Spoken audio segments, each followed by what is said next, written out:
Hoy comenzamos con la última parte de este tema del capítulo 9 de Apocalipsis, que habla de la naturaleza autodestructiva del pecado. Como ustedes recordarán, en la clase pasada, en las dos clases pasadas, hemos estado hablando acerca de las langostas, y hoy voy a hablar todavía aún más acerca de estas langostas para terminar concluyendo hablando de este mensaje que se presenta a través de esta visión. En los versos 7 al 10 se habla específicamente de la destrucción que causan. La destrucción que causan en este capítulo 9, versos 7 hasta el 10. Hasta este momento, Juan no había dado una descripción de aquellas criaturas capaces de infligir tales tormentos, y se encargó de esto en estos versículos 7 al 10. Reiterando lo dicho, hermanos, debemos de tener cuidado de no darles tanta importancia a los detalles, al punto que no vayamos a captar el efecto general que estas espeluznantes figuras han de causar. O sea, usted, yo creo que todo desde la adolescencia, toda persona aquí presente, desde la adolescencia, durante toda nuestra vida, hemos tenido pesadillas horribles. Las pesadillas son verdaderamente horribles, hermano. Las palabras como y semejante ocurren en este capítulo más veces que en otro capítulo de la Biblia, lo cual nos demuestra lo difícil que fue para el apóstol Juan describir la escena que vio en la visión. Juan comenzó su descripción diciendo: el aspecto de las langostas era semejante a caballos. El aspecto de las langostas era semejante a caballos. Comparando las langostas de Apocalipsis capítulo 9 con las de Joel capítulos 1 y 2, si lo hace, hallará que en algunos de los aspectos que se describen coinciden y en otros difieren. Un aspecto en el que coinciden es que ambas langostas fueron comparadas con caballos. Esto es una realidad que se presenta en relación a estas langostas. Ambas langostas fueron comparadas con caballos.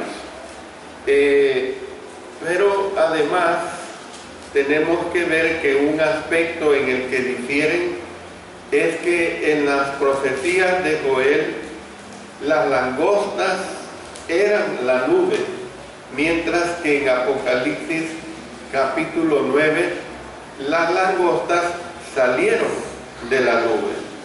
Miren lo que dice Joel capítulo 2 y verso 4. Dice: día de tinieblas y de oscuridad, día de nubes y de sombra, como sobre los montes se extiende el alba, así vendrá un pueblo grande y fuerte, semejante a él no lo hubo jamás, ni después de él lo habrá en años de muchas generaciones.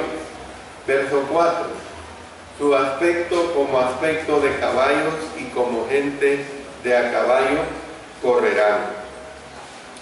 Bueno, con un poco más de imaginación uno puede llegar a la conclusión de que no deja de haber cierta semejanza entre una langosta natural y un caballo. hablando de ciertas ilustraciones en el idioma alemán, por cierto, en el idioma alemán a la langosta se le llama caballo de leno. ¿Ves? Caballo de leno. En el idioma italiano se le llama cavalletta, que quiere decir o que significa caballito. ¿Ves?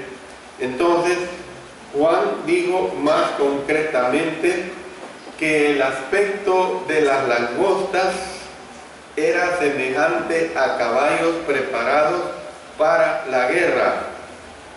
Lo anterior podía haberse referido a las corazas de las langostas que nos habla el versículo 9, o sencillamente haber significado que estaban ansiosas por entrar en combate. Después el apóstol Juan añadió el detalle de que en las cabezas tenían como coronas de oro. Ahí lo dice en el verso 7, tenían como coronas de oro. La palabra del idioma griego que se traduce por corona es la palabra estéfanos, la cual significa victoria. Entonces, ¿qué es lo que vemos?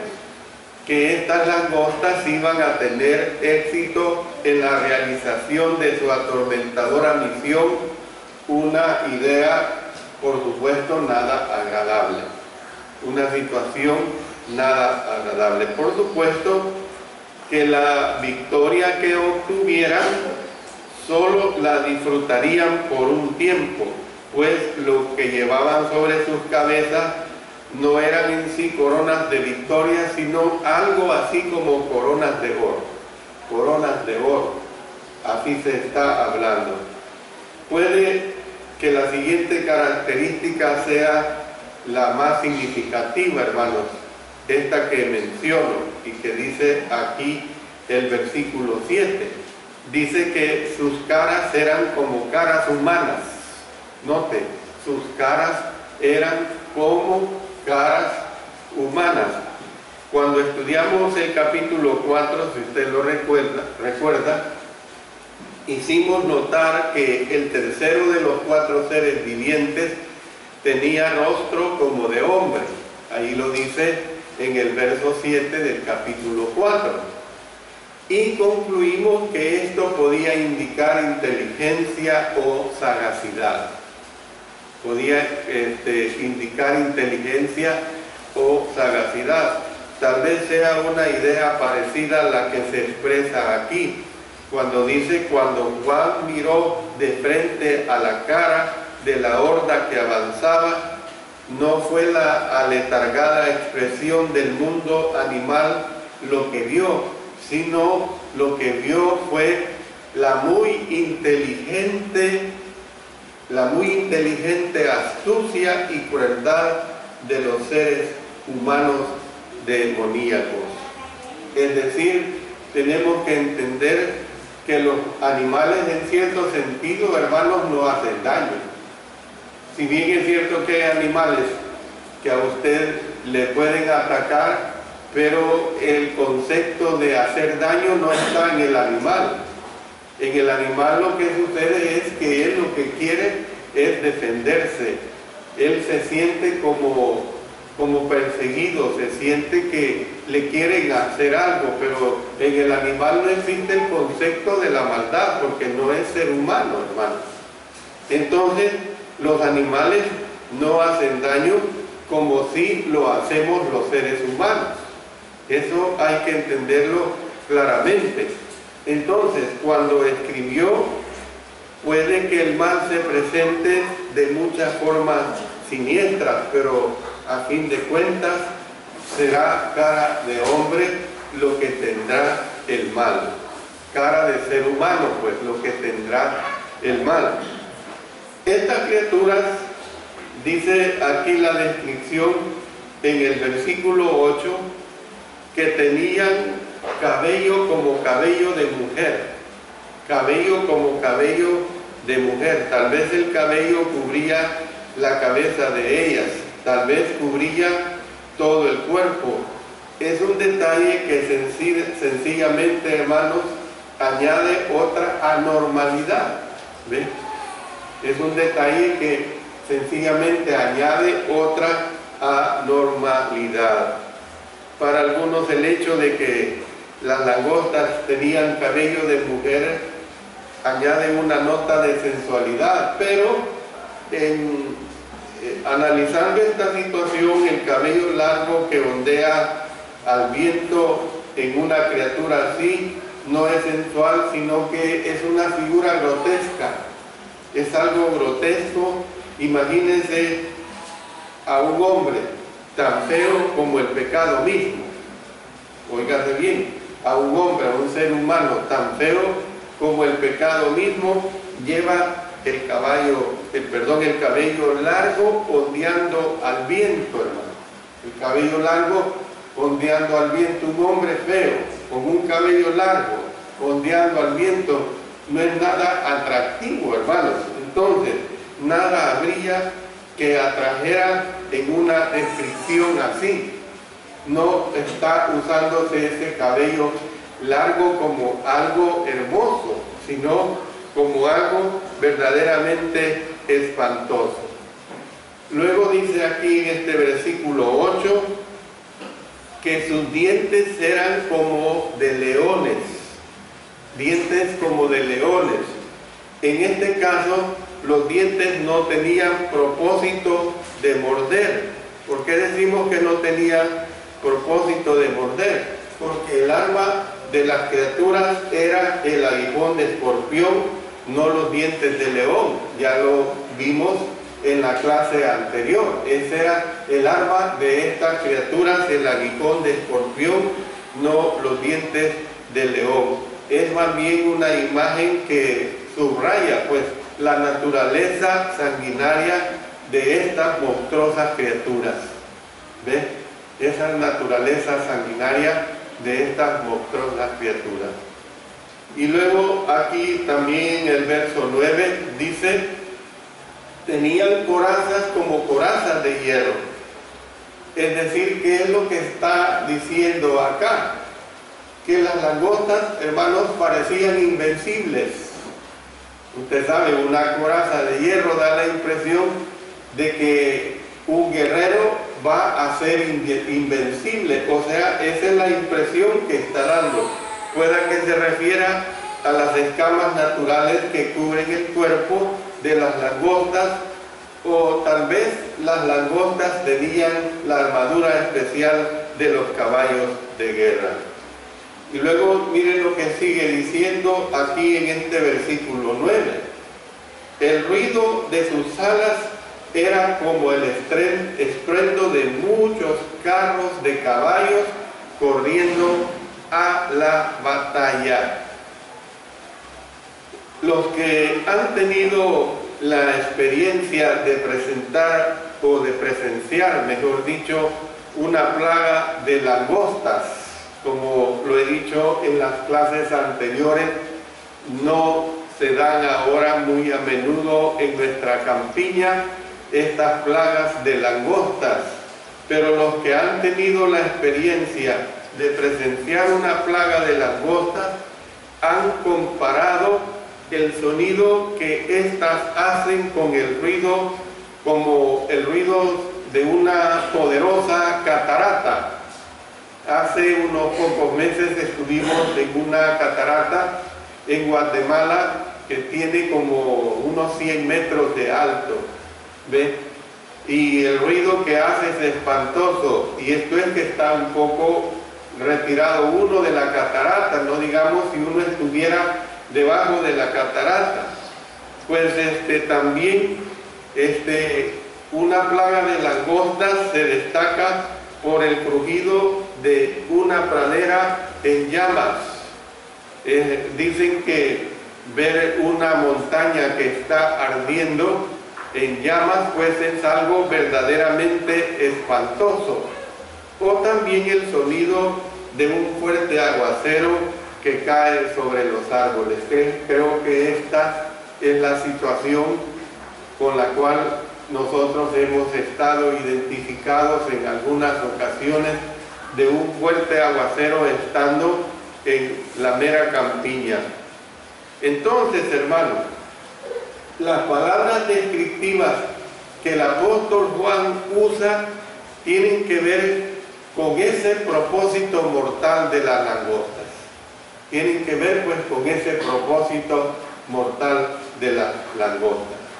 Pero veamos una descripción específica que aquí se menciona, hermano, en el versículo 11, cuando habla de el rey de las langostas, el rey de las langostas.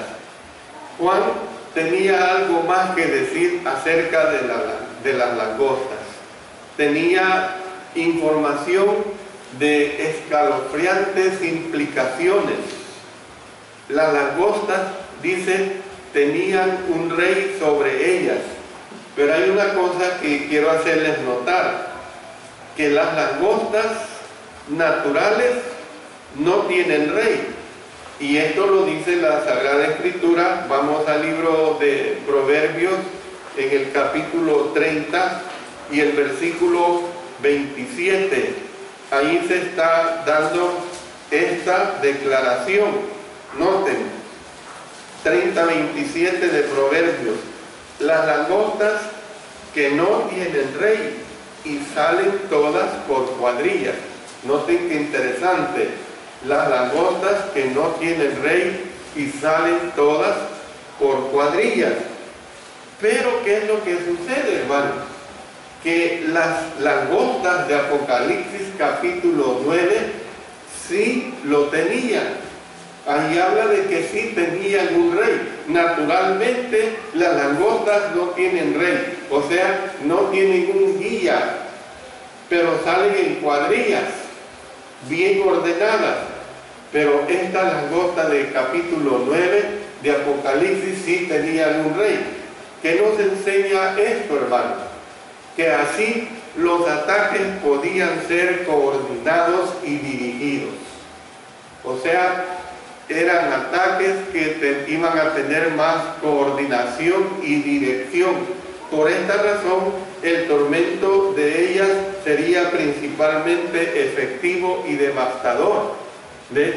Porque además de que naturalmente salen en cuadrillas, estas sí tenían reyes, aquellas no tenían rey, pero estas sí tenían un rey. O sea, su destrucción iba a ser más efectiva y más devastadora.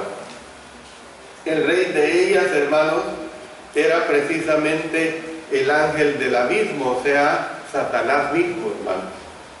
Como lo mencionamos anteriormente, tal vez él era la estrella que cayó del cielo, tal vez era otro ser.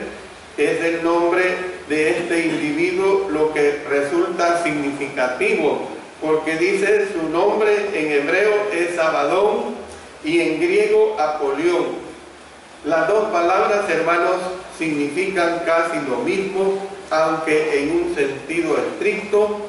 Abadón significa destrucción y Apolión significa el destructor. Entonces, ¿quién es el destructor? Es precisamente Satanás, hermano. Satanás. Muchos dan por sentado precisamente que este es Satanás y que así puede ser. Entonces Jesús se refirió a Satanás o a uno de sus colaboradores cuando dijo: el ladrón no viene sino para hurtar y matar y destruir. Juan capítulo 10, versículo 10. ¿Ve? Viene para destruir. Sin embargo, ¿qué es lo que vemos acá? En Apocalipsis 2 y 3, cuando Juan quiso decir Satanás, lo dice claramente, lo identifica claramente. Miren, vamos a leer una pequeña ilustración en Juan capítulo 2, en los versículos 9 y 10, los vamos a consultar. Dice: yo conozco tus obras y tu tribulación y tu pobreza, pero tú eres rico, y la blasfemia de los que se dicen ser judíos y no lo son, sino sinagoga de Satanás. no temas en nada lo que vas a padecer. He aquí el diablo echará a algunos de vosotros en la cárcel para que seáis probados y tendréis tribulación por 10 días. Sé fiel hasta la muerte y yo te daré la corona de la vida. Juan en muchas ocasiones identificó directamente a Satanás. Más adelante en el libro, cuando el apóstol usó un símbolo para Satanás, él mismo nos dio la interpretación. Miren lo que dice en el capítulo 12, los versos 9 y 12. Dice: y fue lanzado fuera el gran dragón, la serpiente antigua, que se llama Diablo y Satanás, el cual engaña al mundo entero. Fue arrojado a la tierra y sus ángeles fueron arrojados con él. ¿Ve? Por lo cual alegraos cielos y los que moráis en ellos.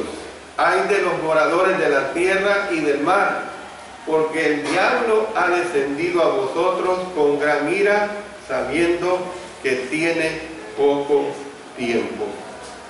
Bueno, en realidad hay varias posibilidades en cuanto a la identidad de Abadón y de Apolión. Por ejemplo, Abadón aparece 6 veces en el Antiguo Testamento como sinónimo de Seol o de Hades. Y cuando hablamos de Seol o de Hades, ya hemos visto que es el sepulcro universal, es la tierra del destructor, es la vida y la esperanza, o sea, el lugar donde van las almas de los muertos, al lugar de espera, de salvación o de gozo, y al lugar de condenación. Tal vez en el versículo 11 Abadón sea otra manera de referirse al cuarto jinete y su compatriota que hablábamos en el capítulo 6, verso 8, donde habla de la muerte y el Hades.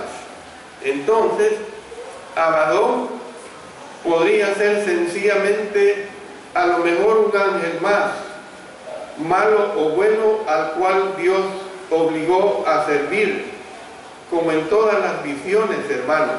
En este pasaje se subraya una y otra vez que es Dios quien está al mando. Eso no lo tenemos que olvidar. Es Dios quien está al mando. Es Dios quien tiene el control. Algunos señalan las similitudes que hay entre los nombres Apolión y Apolo y están convencidos de que Juan estaba asestando un astuto golpe a Domiciano, quien alegaba ser una encarnación del dios griego Apolo. Si esto era lo que Juan tenía en mente, su última palabra sobre la quinta trompeta fue un trazo maestro de ironía. O sea, las huestes destructivas del infierno tenían como su rey al emperador de Roma. En el culto a Apolo, hermanos, se dice que se usaba el símbolo de la langosta junto con los símbolos de otros insectos. ¿Ven? Imagínense cómo era el símbolo de la langosta como símbolo de la maldad. Representaba precisamente a la maldad. Por lo general se pasa por alto la relación más obvia entre las langostas y un líder llamado Destrucción. Los hebreos antiguos se referían a las langostas con varios nombres diferentes. Se referían así, de esta manera. Por ejemplo, miren lo que dice otra vez viendo a Joel en el capítulo 1 y el versículo 4. Vamos a ver estos nombres diferentes que se le da a la langosta. Joel 1:4. Lo que quedó de la oruga comió el saltón, lo que quedó del saltón comió el revoltón, y la langosta comió lo que del revoltón había quedado. Todo esto, hermanos, todos estos nombres están identificando precisamente a la langosta. La están identificando de una forma bien determinante. Entonces, hermanos, cada uno de esos nombres significa destrucción. Cada nombre significa destrucción. Al llamarle así al rey de las langostas, el Espíritu Santo, hermanos, pudo haber estado sencillamente subrayando que ese era el propósito final de las infernales criaturas de destrucción. Ese era el propósito, la destrucción de esas criaturas. Quien fuera o lo que fuera, Abadón, Apolión, relativamente carecía de importancia. Lo importante es que entendamos que el pecado, óigase bien, lo importante es que entendamos que el pecado del cual no haya arrepentimiento acaba en destrucción. Del pecado del cual no haya arrepentimiento acaba en destrucción. ¿Destrucción de qué, hermano? Destrucción del cuerpo, destrucción de la mente y, lo más duro, destrucción del alma.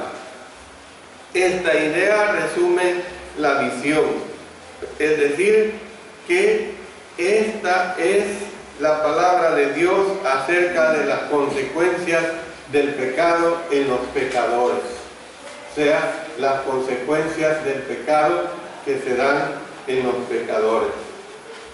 Lo que voy a decir a continuación, hermanos, es una larga conclusión a la cual quiero que le pongan especial cuidado.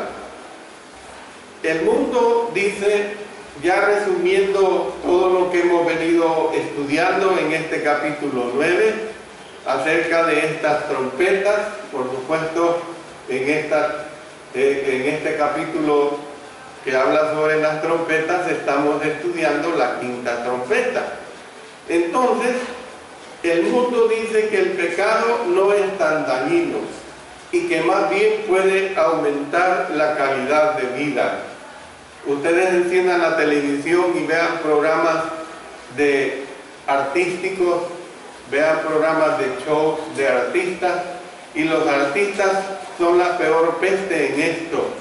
Los artistas tienen múltiples matrimonios, se casan y al año o antes se están divorciando, se casan 3, 4, 5 veces, hombres y mujeres, tienen múltiples relaciones sexuales ilícitas y todo lo presentan como normal aquello, y tanto locutores o presentadores les alaban esta situación. ¿Ven? El mundo dice que el pecado no es tan dañino, hermanos, y que más bien puede aumentar la calidad de vida según el concepto de estas personas. A manera de refutación, Dios en efecto dice que si usted cree que sabe lo que el pecado hace, usted tiene que mirar y aprender. Usted sabe lo que el pecado hace, mire y aprenda. Usted sabe lo que el cigarro le causa, no solo mire, sino que aprenda. Usted sabe que con solo estar inhalando el humo de los fumadores, usted puede llegar a adquirir cáncer, y usted debe evitar esta situación.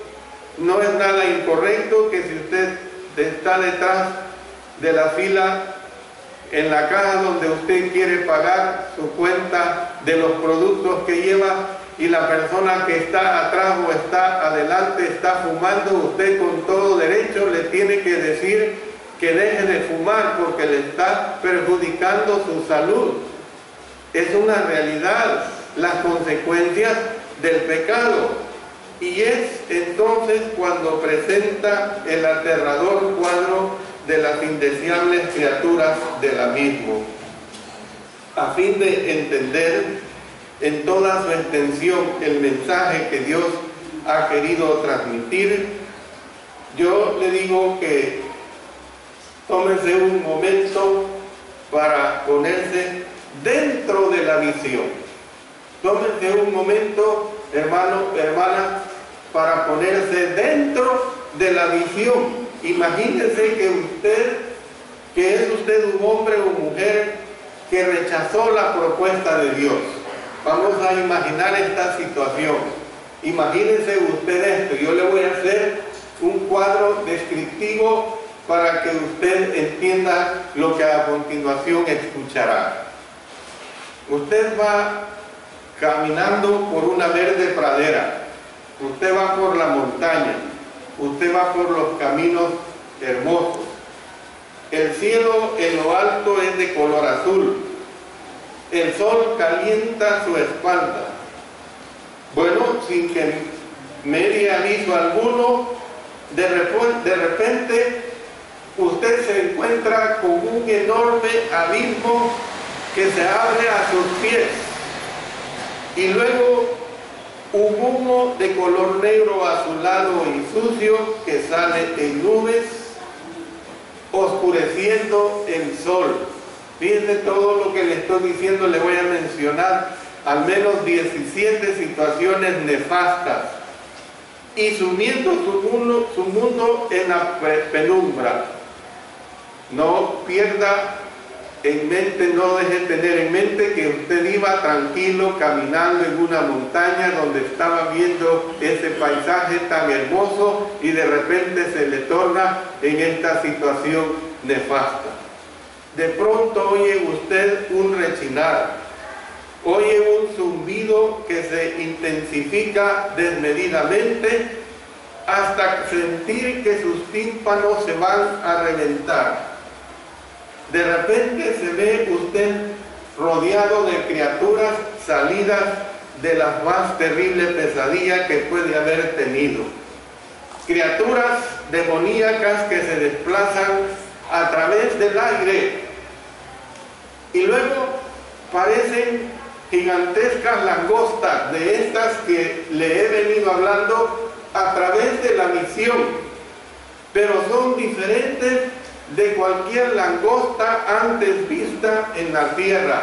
Son diferentes a las langostas que usted ha visto que destruyen la cosecha. En cierto modo, ese tipo de langostas son soportables, son las que se conocen como los chapulines. Pero estas langostas son totalmente diferentes. Estas tienen aguijón como los escorpiones.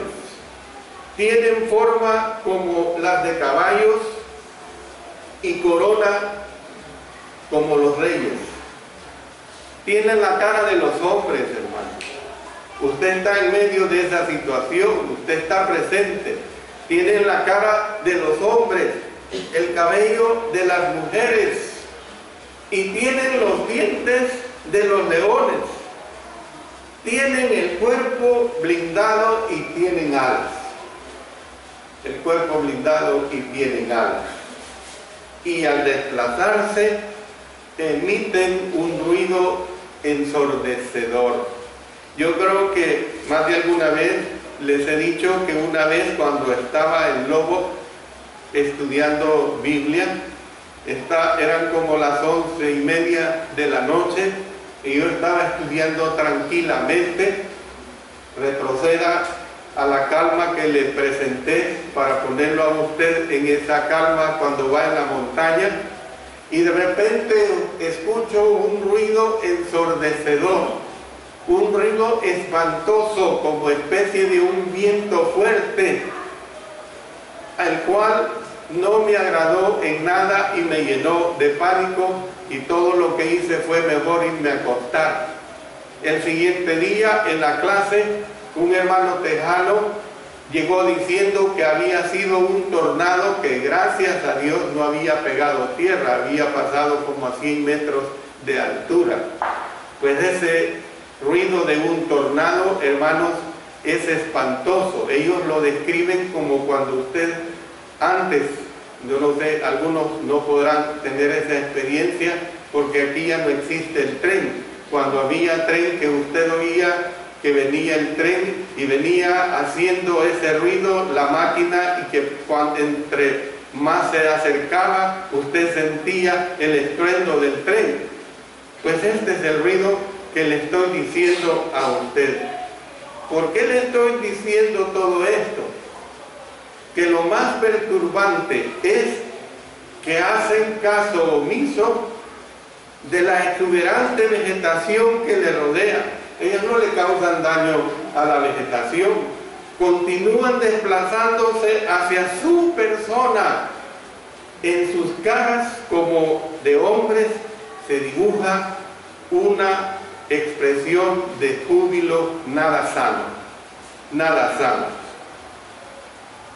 El sudor comienza a humedecerle a usted su frente y su corazón palpita como si fuera a salírsele del pecho. Usted emprende un rumbo distinto del que llevaba, pero ¿qué sucede? Usted está rodeado, no hay escapatoria, no hay escapatoria.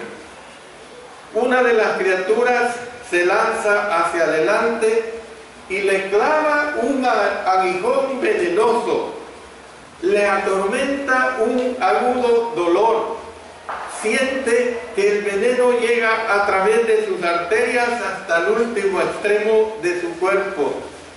Luego otra langosta ataca y detrás de esta otra ataca. ¿Y qué es lo que quiere usted? Morir. Pero ¿se acuerda la lección que vimos anteriormente? Que querían morir, pero deseaban morir, pero no podían morir. Eso es horrible, hermano. Hay muchas personas, y usted las ha escuchado, que cuando están en un sufrimiento tan horrible, lo que desean es mejor morir. ¿Ven? Hermanos, usted se desploma y cae de rodillas.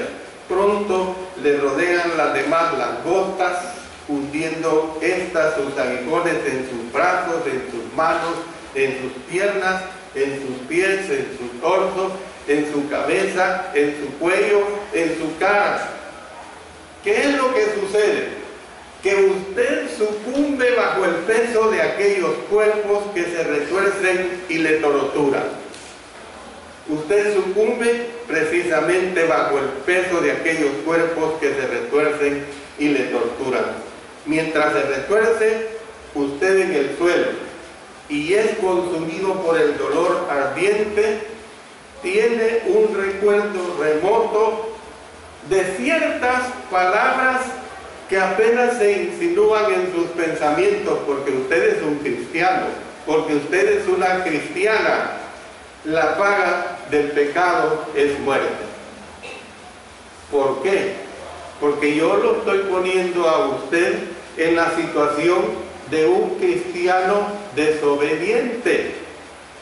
Usted recuerde que esas langostas no le hicieron daño a aquellos que tenían la marca en su frente, a aquellos que tenían el sello. ¿Por qué tenían en su frente? ¿Por qué tenían ese sello? Porque eran cristianos fieles. Entonces, ¿qué es lo que le estoy diciendo?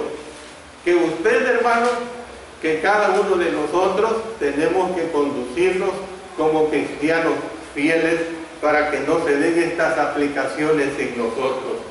Dios desea que sepamos que lo anterior es lo que el pecado le hace al pecador.